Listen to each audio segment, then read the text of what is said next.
Ilan ang naubos mong kaldero kuya, isang araw? Tatlo. Tatlong kaldero? Yung malalaki na yun? Eh, lechon kawali? 30 kilos. 30 kilos? Apa? Sige, lagyan mo konti. Hi guys, samahan nyo ako, balikan natin yung sikat na 24 hours na parisan sa Gate 1, kung saan una kong natikman ng pares at magpasa hanggang ngayon ay kinakain ko pa. Okay, so binabaybay natin yung Marcos Highway. Yan, papunta dun sa sikat na 24 hours na parisan. Papakita ko sa inyo kanilang lechon pares. Okay, dito nga tayo huminto, no? So dito sila nakalocate sa mismong Gate 1 sa Marcos Highway, sa tabi ng yan, no, yung Yanas Lechon.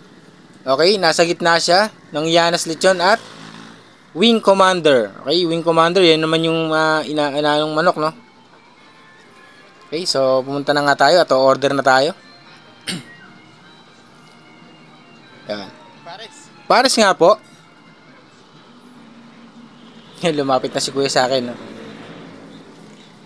Yan, so ang proseso dito guys ay tinatadtad rin yung lechon, no? So nagtanong ako dyan sa kanya kung may lechon. Naubusan na nga tayo, no? So, sobrang lakas ng kanilang lechon pares dito, lagi na lang nauubos. So pwede na yan kung wala yung pares lechon. Eh naman eh, laman din naman ng I think baka yan eh. Yun, so pagkahiwalay ng laman, inalok niya ako ng taba at sabaw.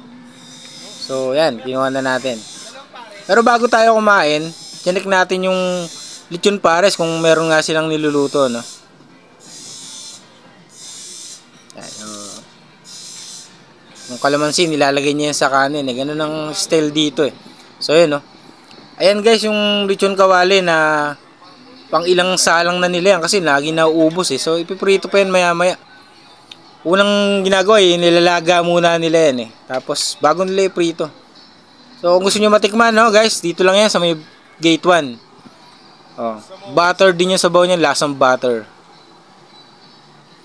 Kayo na bahala kung anong seasoning ang ilalagay nyo. Marami rin silang sili. Okay. So yan, titikman na natin.